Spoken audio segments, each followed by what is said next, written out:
Gloire à Jésus. Amen. Dis bonjour à celui qui est à côté de toi. Il fait beau dans la présence du Seigneur. Il fait beau dans la présence du Seigneur. Alléluia. La Bible déclare qu'il y a d'abondante joie dans sa présence. Oh, que la joie du Seigneur déborde dans la vie de quelqu'un ce soir en ces lieux. Alléluia. Que Dieu vous bénisse. Alors bien aimés, nous avons débuté notre séminaire depuis dimanche. On était là mercredi, jeudi, vendredi. Et demain, il n'y aura rien. L'homme de Dieu va clôturer dimanche. Et dimanche, nous aurons un seul culte de 8h à 10h. Amen. Et aujourd'hui, l'homme de Dieu va encore parler de la part du Seigneur. Hier, nous avons été bénis. Dis-moi, hier, j'ai été béni. Amen. C'était bien. C'était bien, non? Alléluia. Donc aujourd'hui, encore bien aimé, nous restons sur cette même dimension. Et donc, sans plus tarder, je vais appeler les bishops Nelly Kabea sur vos acclamations. Il va nous parler de la part du Seigneur.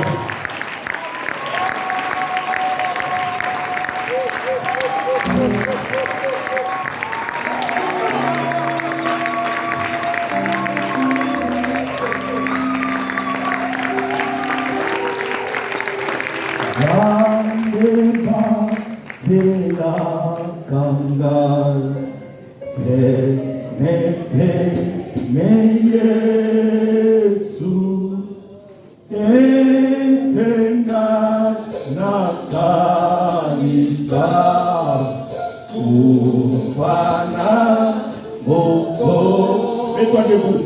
Samsona.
Tel que nous sommes debout, nous prenons nos Bibles dans le livre de Marc chapitre 4, le verset 35 à 41.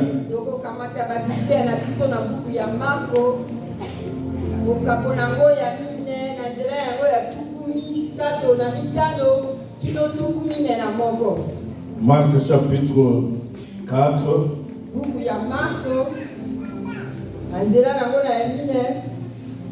Je t'attends pour que tu te mets debout, que nous puissions honorer la parole de Dieu.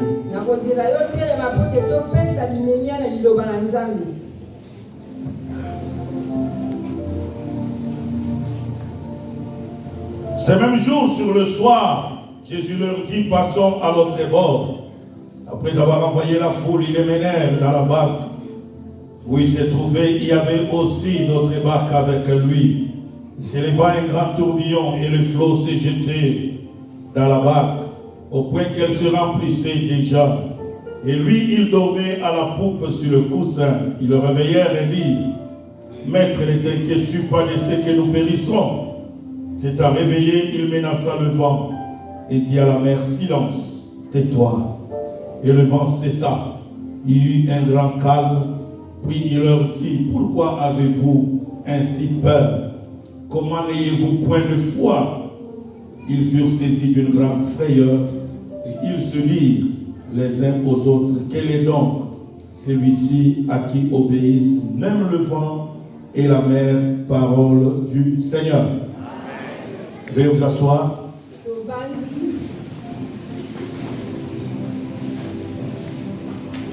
Nous rendons gloire au Seigneur qui permet que nous puissions être là encore ce soir.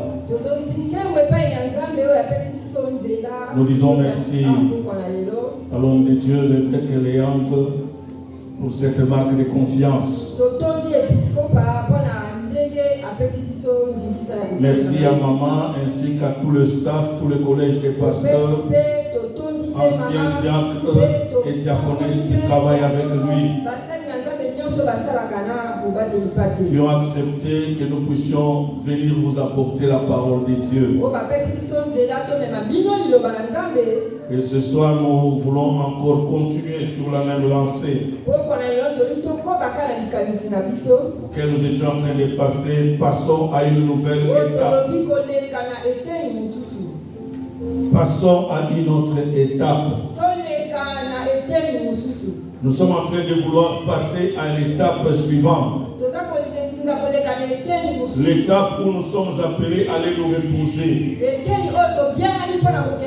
Il n'y a pas de repos si nous n'avons pas vaincu l'obstacle qui est sur la mer. Il y a beaucoup d'obstacles bien aimés sur le chemin. Quand Jésus dit passons à l'autre bord, Jésus venait de travailler. Il venait de faire des miracles. Il venait de guérir les malades. Il venait de prêcher l'évangile du salut. Et à lui dit vers le soir. Souvent le soir est fait pour se reposer. Le soir est fait pour se reposer. À cause du travail que nous avons fait toute la journée. C'est ainsi que Jésus ne pouvait pas se reposer dans la même ville où il venait de travailler. Il voulait aller dans une ville voisine, dans les territoires voisines, pour chercher à se reposer. Mais chose étonnante, il dit à ses disciples, passons de l'autre bord. Et il monta dans la barque avec les disciples. La chose étonnante, c'était quoi? Eux, ils partaient pour se reposer. Et ils ont connu un obstacle. L'obstacle, c'était quoi? La tempête.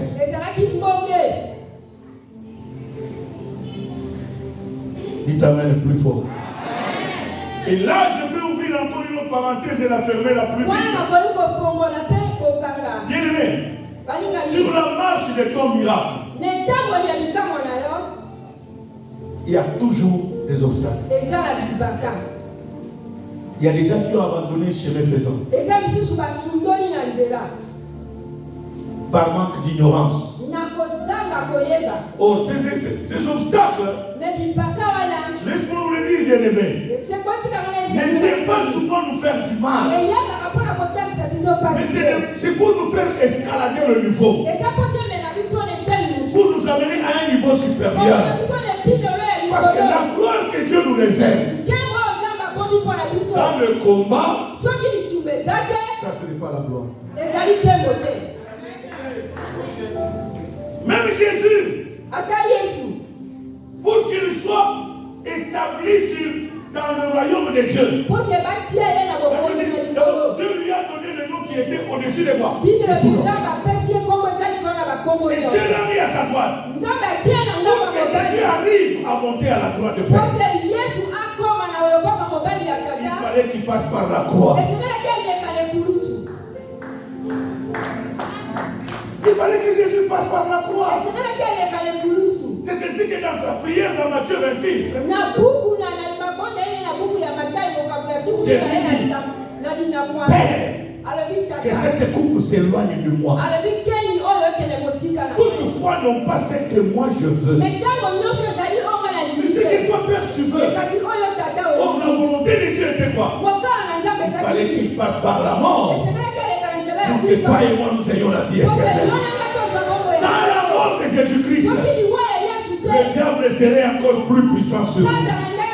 Mais à cause de la mort de Jésus par la croix, aujourd'hui, nous avons le pouvoir de marcher sur le serpent et sur le scorpion et sur toute la puissance de l'ennemi. Et rien ne pourra nous nuire à cause du nom de Jésus. Voilà pourquoi nous devons être heureux.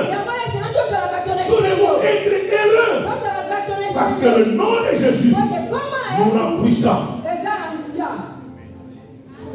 C'est ton amen qui ne me pousse pas d'avancer. C'est comme si tu ne me crois pas. Jésus veut te dire, il n'y a aucun autre nom sous le soleil qui est plus puissant que le nom de Jésus. Donc Jésus veut dire à quelqu'un, il n'y a aucun autre nom sur la terre qui est plus puissant que la sorcellerie de ton village, que le blocage de ta famille. Waouh, que Dieu te bénisse ma fille. Il n'y a aucun autre nom bien aimé sur la terre qui est plus puissant que le nom de Jésus. C'est ça le problème que nous avons avec l'église aujourd'hui. Les gens ne croient pas à la puissance du nom de Jésus. Raison pour laquelle vous avez peur des sorciers. Les sorciers ne sont pas forts. Les démons ne sont pas puissants. Même les démons tremblent devant Jésus. Ils craignent Jésus parce qu'ils connaissent sa puissance. Ils connaissent sa force. Ce soir, je vais vous donner quelques principes qui vont nous permettre d'apaiser, que tu puisses apaiser toutes les tempêtes qui peuvent se soulever dans ta vie. Le Dieu que nous prions, c'est un Dieu de principe. Dites Amen. C'est un Dieu de quoi? Et dans la vie, une vie sans principe, c'est une vie qui est vouée quoi? En échec.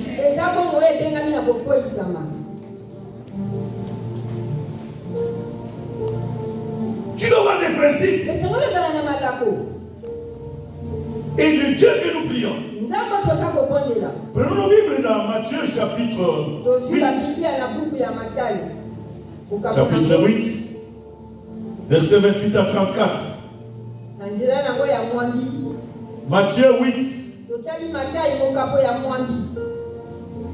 Matthieu 8, 28 à 34.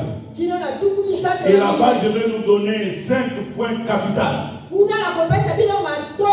5 principes qui peuvent t'aider, ma soeur, mon frère, à apaiser toute tempête dans ta vie.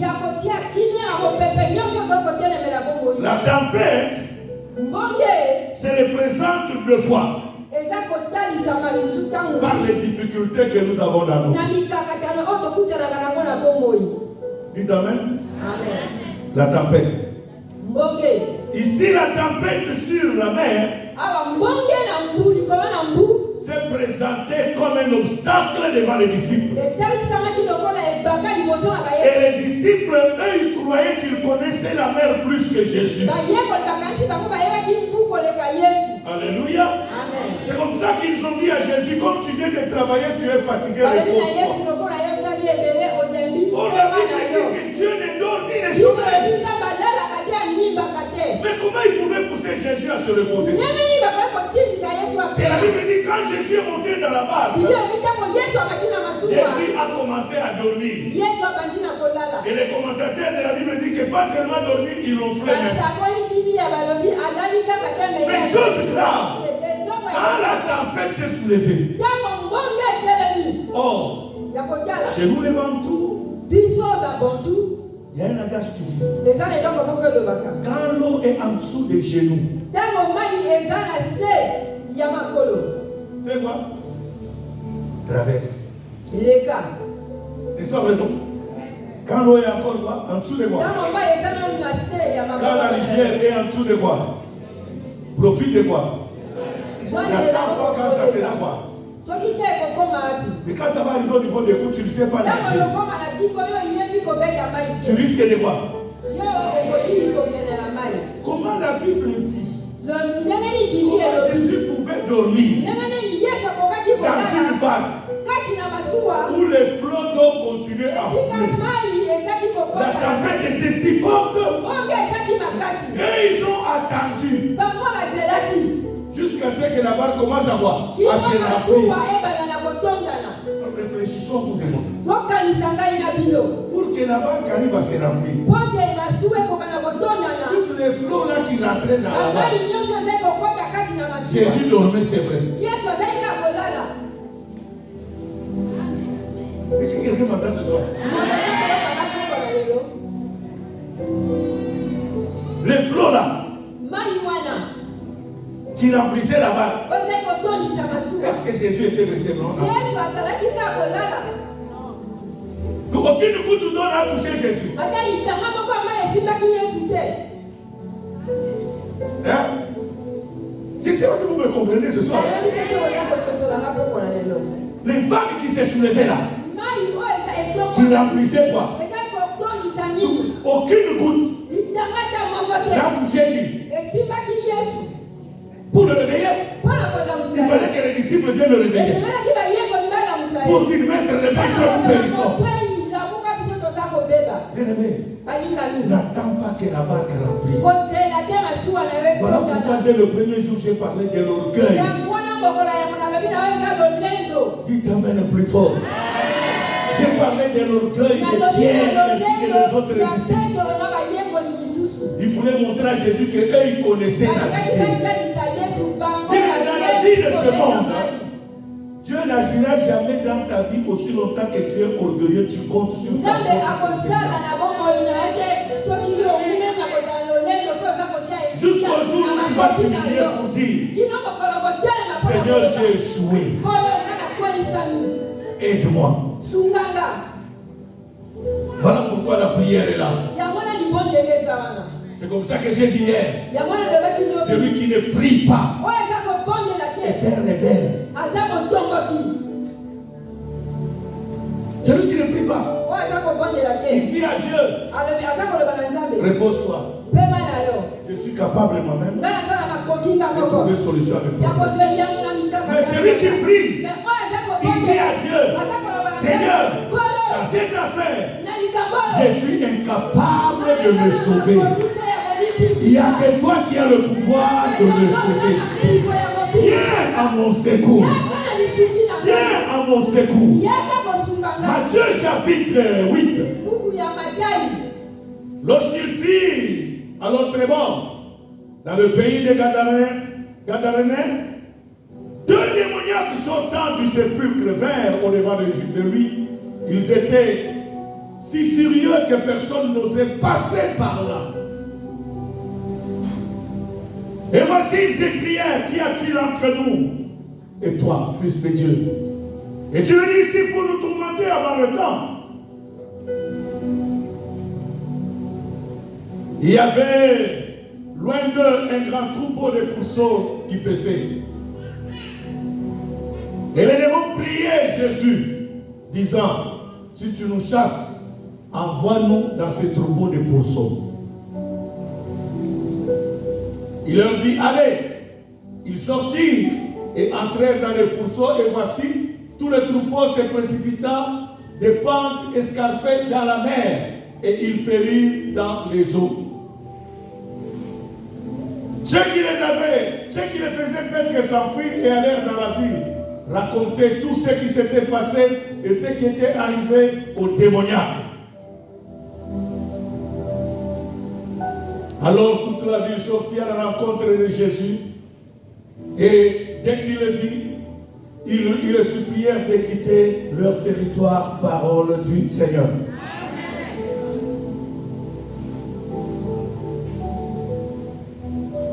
Alléluia.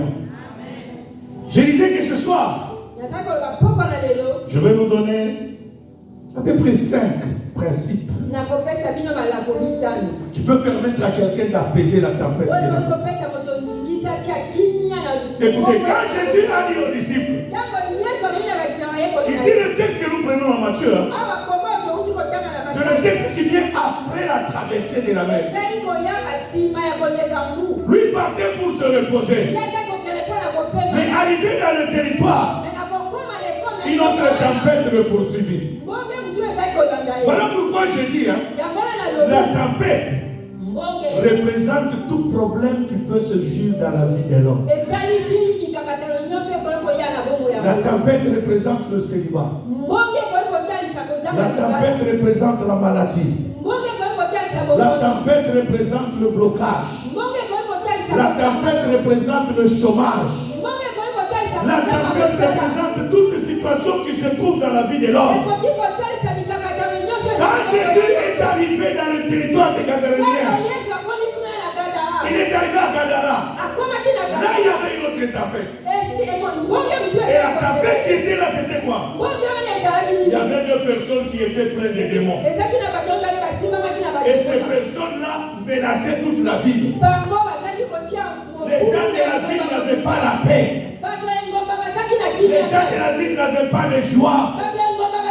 Les gens de la ville étaient tourmentés à cause de ces 2 personnes démoniaques. Les démons les agitaient très fort. Alléluia. Et ils semaient la terreur dans la ville.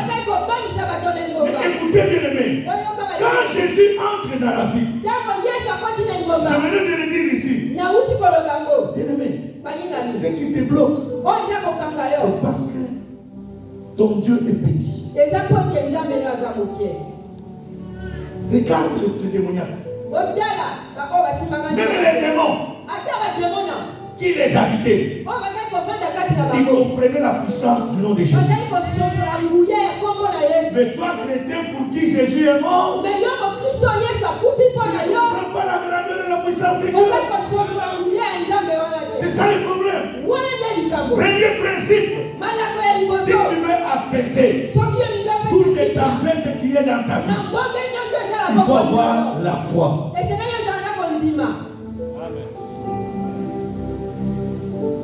Parce que même les démons connaissaient la puissance du nom de Jésus. Et la Bible dit, ils savaient que Jésus avait la puissance de les chasser. Écoutez-moi ça. Les démons, c'est pas Kadeya qui le dit. C'est la Bible. Il dit que les démons connaissaient la puissance du nom de Jésus. Que Jésus avait la puissance de quoi? Hein? La puissance de quoi? Il savait qu'il s'occupait un terrain. Il ne les appartient pas. C'est pour te dire que la maladie qui est dans ton corps, elle occupe un terrain qui ne l'occupe pas. Le blocage qui est dans ton corps, il occupe un terrain qui ne l'occupe, qui ne l'appartient pas. Il y a le propriétaire. Oh, dis à ta maladie, dis à ton problème, tu occupes un terrain qui ne t'occupe, qui ne t'appartient pas. Est-ce qu'il y a quelqu'un qui peut faire ça? te mets debout. On ne te tape pas la main sur la poitrine. En disant à ce problème qui est dans ton corps, dis-lui que tu occupes un terrain qui ne t'appartient pas. Tu occupes un terrain. Non, fais-le plus fort. Dis-lui que tu occupes un terrain qui ne t'appartient pas. Tu occupes un corps. Tu occupes un corps qui ne t'appartient pas. Oh, alléluia. Est-ce que quelqu'un m'entend ce soir? Même les démons savaient qu'ils occupaient un corps qui ne les appartenait pas. Il dit à Jésus, si tu veux nous chasser, s'il te plaît, envoie-nous où? Mets-toi. Je ne sais pas si quelqu'un les oreilles me comprend. Le problème c'est la foi. La Bible dit la foi est une ferme assurance. Mettez-moi Hébreux 11, verset 1 et verset 6. Donnez-moi le verset. Hébreux 11, verset 1. Écoutez-moi ce soir. Et sois prêt de recevoir ton miracle. Sois prêt que ta tempête puisse s'apaiser ce soir. Hébreux, chapitre 11, verset 1. Quelle dit la Bible? Or, la foi est une ferme assurance des choses qu'on espère et une démonstration de celles qu'on ne voit pas. La foi est une ferme assurance des choses qu'on fait quoi? Est-ce que tu crois que Dieu est capable de changer ta vie?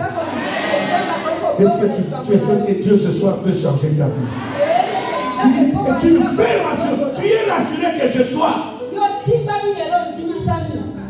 Écoutez. Le fait de quitter chez toi venir ici, c'est un pas vers la foi.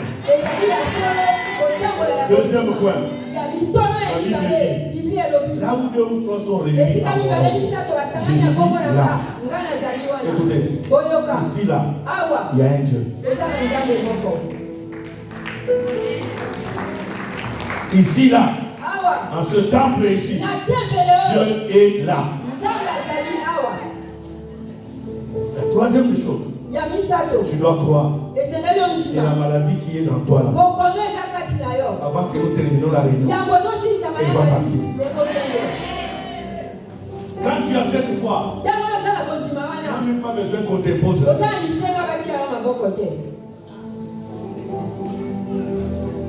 Lisez la Bible.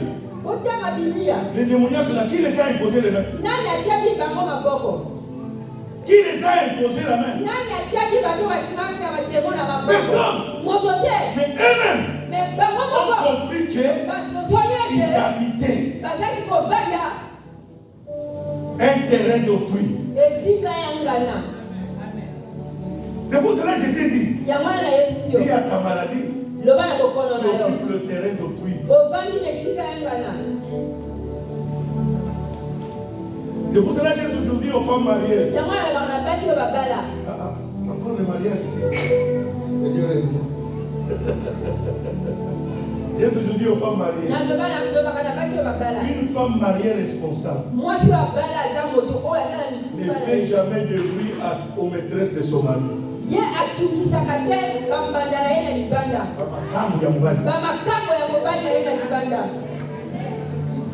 Dis amen. Une femme responsable. C'est une œuvre de temps. Est-ce qu'il y a des mariés dans la salle? Les femmes mariées. Vous voulez que je vous donne le secret? Écoutez, vous avez le pouvoir, mais vous ne savez pas. Cet homme-là, c'est ton mari. Est-ce qu'il y a une femme qui peut me montrer comment on prépare le foufou? Hein? Dis amen. Tu mets l'eau au feu. Quand l'eau bouillit, tu prends la farine et tu prends le bateau malaxeur. Tu commences à boire. On malaxe comment? Suivez-moi ce soir. On balance comment? On tourne à gauche. On tourne où? Puis on tire où? Vous savez ce que ça veut dire? Même si tu vas chez Jeannette, même si tu vas chez Anto, ta place est...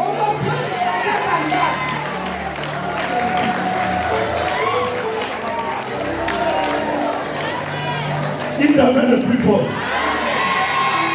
Comment tu vas t'occuper à une millionnaire là auquel ton mari ne dort pas chez lui? Oh,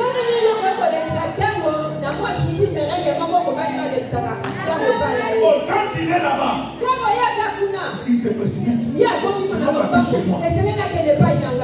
Pendant ce temps, l'homme tremble quand il vient. Et pendant ce temps, toi, le cœur brille. Tu oublies ton autorité. Mais toi, avec que ma chère, même si tu le prends, sa demeure c'est ici. Même à 3h du matin, il va quitter chez toi, il va revenir chez toi. Il t'amène plus fort. Des fois, le problème c'est les chrétiens ne réfléchissent pas. Une seule m'a suivi. Dans leur famille, ils étaient beaucoup de filles. Ils ont créé un système dans leur maison de compétition à la cuisine. Alors, celui qui préparait mieux, toute la famille devait le récompenser. Cette soeur-là, dans sa famille, elle était maltraitée par ses propres soeurs et frères de même père, même mère. Ici à Kinshasa. Elle vient me voir. Je lui dis, ma soeur, le problème est que tu ne comprends pas. Nous avons la force de la prière. Et ça, c'est le deuxième principe. Le premier principe, c'est la foi. Le deuxième principe, c'est la prière. Si tu crois dans ta prière, Dieu est capable de l'agir. Elle est entrée en prière. Donc, elle est entrée en prière.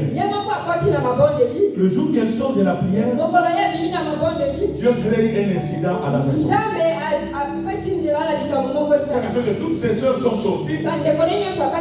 Personne ne restait pour préparer. Elle s'est rappelée de ce que je lui avais dit. Elle a commencé à préparer. Est-ce qu'il y a une femme mariée ici? Qui homme de femme préfère manger dehors qu'à la maison? Écoute la technique maintenant. La soeur a commencé à préparer. Dès qu'elle met l'eau, le sang de Jésus. Dès qu'elle met les légumes, le sang de Jésus.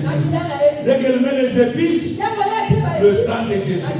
Dès qu'elle met l'huile, elle a fini de préparer.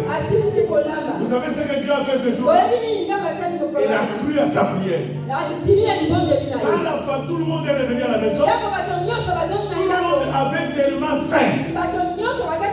Aucune personne n'a posé la question qui a préparé. Ils ont commencé d'abord à boire.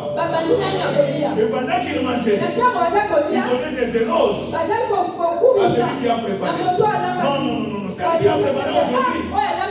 C'est un cordon bleu. Elle mérite notre offrande. Tout le monde a parlé.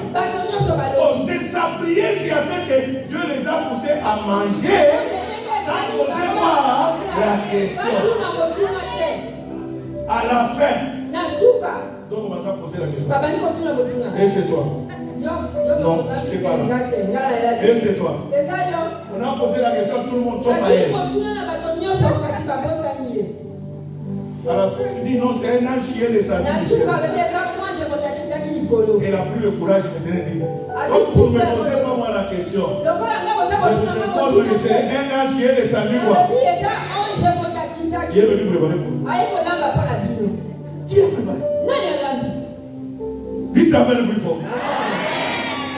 Elle a dit c'est un ange qui est descendu. Mais sauf que c'est moi-même qui étais resté à la maison. Dites amen. Depuis ce jour-là, tout le monde a commencé à la respecter. Parce qu'ils ont découvert qu'elle n'était pas bonne à rien. Elle était aussi quelque chose dans la famille. Il dit quand tu crois à ta prière, quelle que soit la tempête qui est dans ta maison, Tu peux changer la situation. Si les démoniaques peuvent croire que Jésus a le pouvoir de les chasser, et ils disent à Jésus, Seigneur, s'il te plaît, ne nous chasse pas. Nous savons que nous avons occupé un terrain qui ne nous occupe pas. Si tu veux nous chasser, envoie-nous dans le pourceau. Et ce qui est drôle, c'est quoi? Pendant que toi tu refuses de prier. Remets-moi Marc. Non, Matthieu plutôt, Matthieu 8. Verset 29 et 30. La Bible dit au verset 31. 31. Écoutez, les démons priaient Jésus. Donc, toi, quand on te dit de prier, tu refuses quoi? Mais ici, la Bible dit quoi? Et leur prière a été quoi? Non, c'est grave. C'est grave. Dieu est capable de négocier même la prière de quoi? Pendant que toi qui es là, tu ne crois jamais à ta propre prière. Donc, nous avons un Dieu qui exauce. S'il exauce les démons, il est capable de t'exaucer aussi. S'il exauce les démons qui ont dit à Jésus, ne nous envoie pas dans les pots, ne nous envoie pas n'importe où, mais envoie-nous dans les pourceaux. Et la Bible dit, Jésus a dit, comme vous l'avez demandé, allez-y. Waouh! Quel Dieu que nous avons! C'est comme ça les disciples, quand ils ont réveillé Jésus, quand Jésus s'est réveillé, il a dit seulement et la tempête c'est quoi? Et le verset 41 de Marc dit que ils se sont dit, qui est donc celui-ci à qui même le vent et la tempête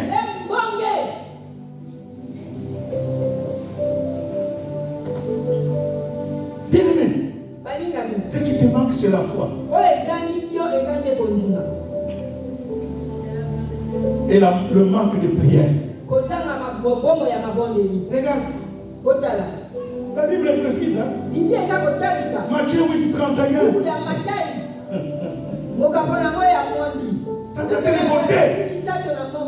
Les démons, ils croient que Jésus exauce la prière. Que Jésus est capable d'exaucer leur prière. Ils disent à Jésus, la Bible, les démons priaient Jésus. Ce n'est pas les deux jeunes à qui les démons étaient. Non, c'est les démons qui étaient dans les deux garçons qui ont prié.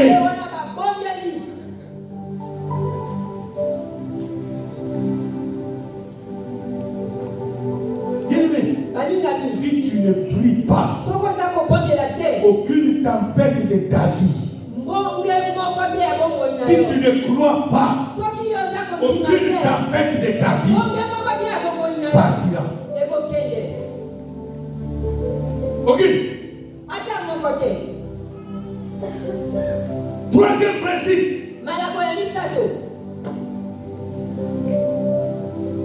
Si tu veux apaiser la tempête dans ta vie,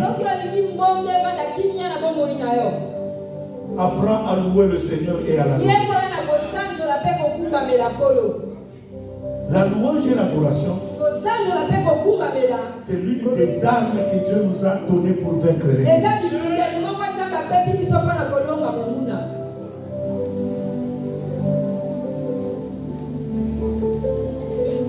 Je suis déçu de voir des chrétiens, même pendant la louange,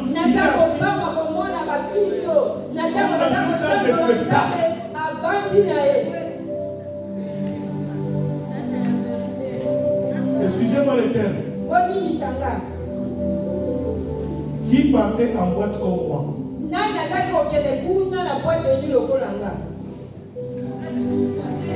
Je sais que tu as déjà abandonné. Tu as honte. Il y en a d'autres qui continuent jusqu'à aujourd'hui. Moi, j'ai parti. Posons-nous la question. Quand on allait en boîte,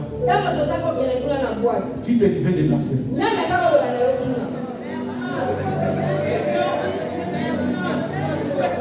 Tu n'as ni place, ni verre. Déjà à la porte.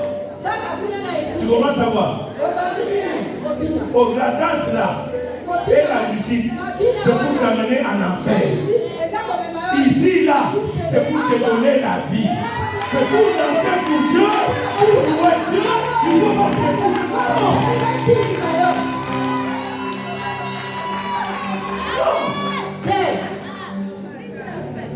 Là, notre chorale nous invite à la manifestation qui aura lieu. Le 10 ou le samedi 10. C'est le samedi en 8.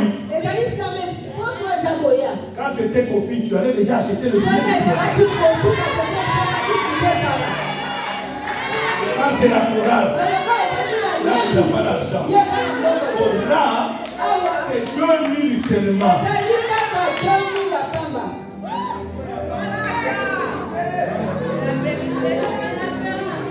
Quand c'est Kofi et Zaïko, là tu vas aller danser Viva. Nous écoutons ces musiques aussi, nous sommes des humains, non? Nous sommes encore sur la terre. Et je ne veux pas, quand je monte dans le taximan me lève. J'entends comment ça crie Viva. La radio m'oblige. La radio aussi met ça. Alléluia. Mais quand c'est pour Viva, tu es la première personne. Bien aimé, la louange et l'adoration est une force pour apaiser quoi? Toute tempête. Quelle que soit la tempête, quelle que soit la tempête, elle vient. Commence à danser seulement. Commence à louer le Seigneur. Commence à l'adorer seulement. Commence à le glorifier. Tu n'as pas encore vu le miracle. Commence à louer le Seigneur. Tu n'as pas encore vu le miracle. Comment ça va se passer? Tu ne sais pas. Tu ne sais pas. Mais ce que toi tu fais, commence à danser pour le Seigneur. Commence à danser pour le Seigneur. Tu crois que Dieu est capable de le faire. Tu crois que la tempête là. Écoutez, quand tu loues le Seigneur avant le miracle, tu mets le diable en confusion. Lui, quand il envoie la tempête, c'est pour te décourager, pour te dire que Dieu n'existe pas. Et toi, quand tu loues le Seigneur, tu dis que Dieu existe. Alléluia. La batterie, tu es où? Tu es?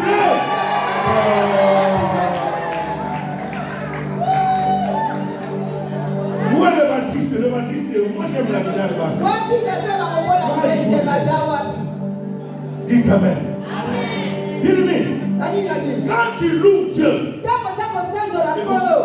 la louange d'abord enlève le stress,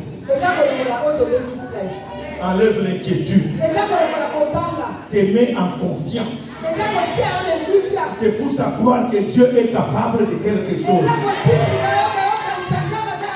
Je te pousse dès ce soir, dès que tu arrives chez toi, mets la musique. Commence à danser toi-même. Commence à danser toi-même. Tu vas voir que les choses vont changer dans ta vie.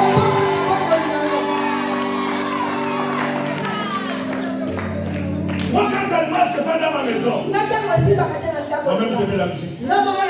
Je commence à danser. S'il faut rouler par terre, je roule. Parce que je connais ces dieux-là. Je connais ces dieux-là. David a loué Dieu. Laisse-moi vous donner l'histoire. Paul et Silas arrêtés. J'étais en prison. Et en Israël, quand on liait les prisonniers, on les attachait les chaînes aux pieds Il y en a d'autres aux mains. Il y en a d'autres aux reins. Il y en a d'autres on mettait le cercle au cou. Pourquoi? Surtout les apôtres de Jésus. Quand on les arrêtait, c'est pour qu'ils ne fuient pas. Et la Bible déclare, même la prison qu'on avait dit Pierre, on l'a attaché avec 4 groupes de 4 escouades chacune.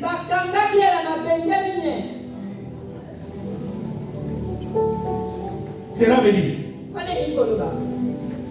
à sa jambe gauche, il avait 4 personnes. À son bras gauche, 4 personnes.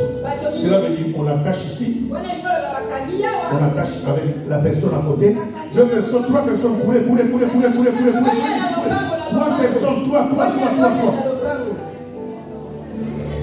Est-ce que vous le voyez? Je le vois là. Vous voyez ce que nous sommes là?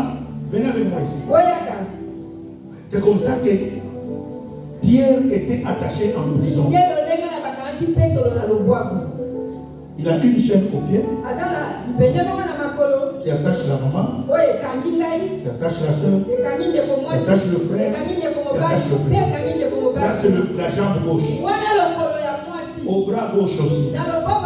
Il en a. Jambe droite. Bras droite. Il y en avait combien? 16 personnes.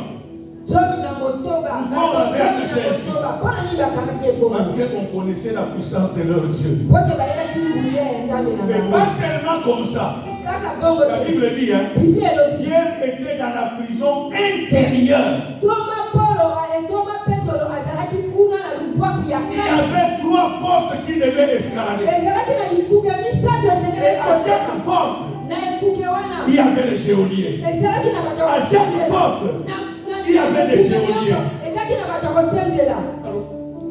Paul aussi, quand il était attaché en prison, on l'avait attaché comme ça. Mais la Bible dit, quand Paul a commencé à louer le Seigneur avec Silas,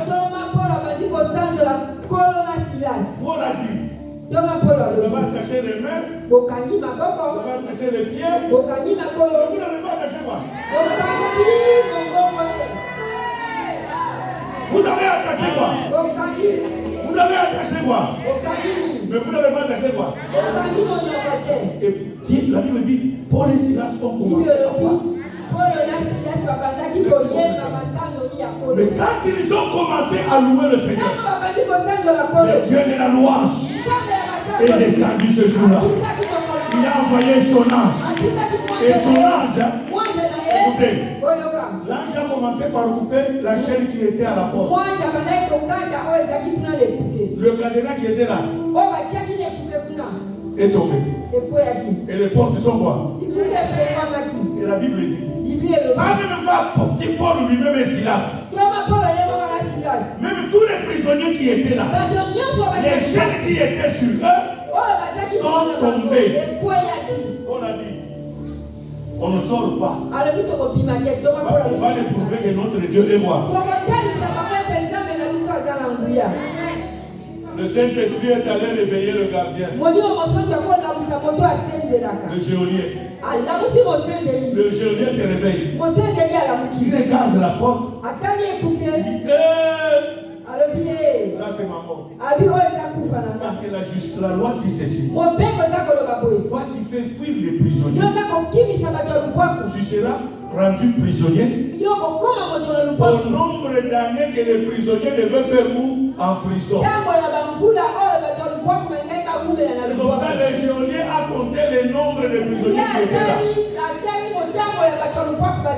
Il a pris le nombre d'années que chacun devait faire.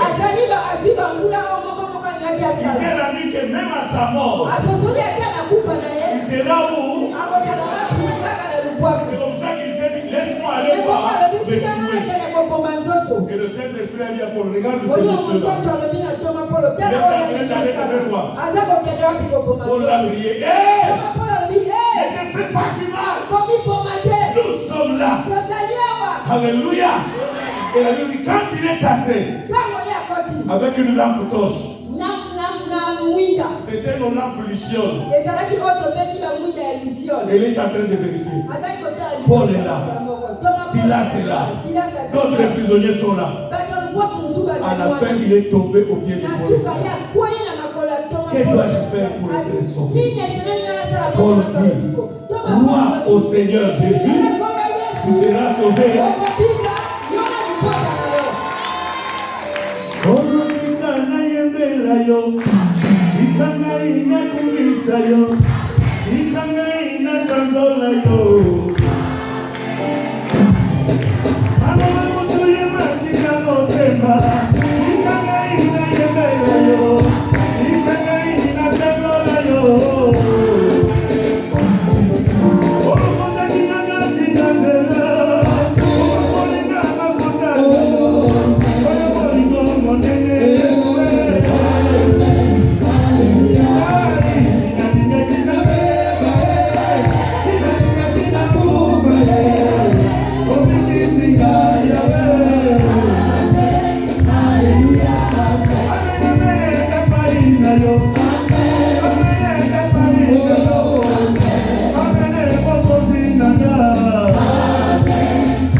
Alléluia. Bien-aimé, tu dois apprendre à louer le Seigneur. Quand tu loues le Seigneur, même la tristesse qui est dans ton cœur doit partir. Amen. Ça te mettra en confiance.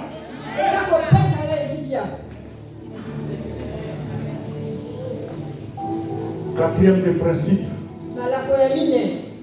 pour apaiser la tempête, le sacrifice.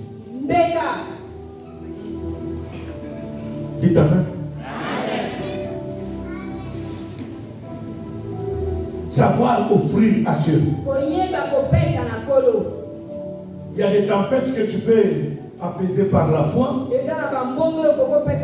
des tempêtes par la prière, des tempêtes par la louange et l'adoration, mais il y a d'autres tempêtes, c'est par le sacrifice. Et ça, c'est la maladie dans nos églises francophones. Quand on parle de l'offrande, les gens ferment le visage.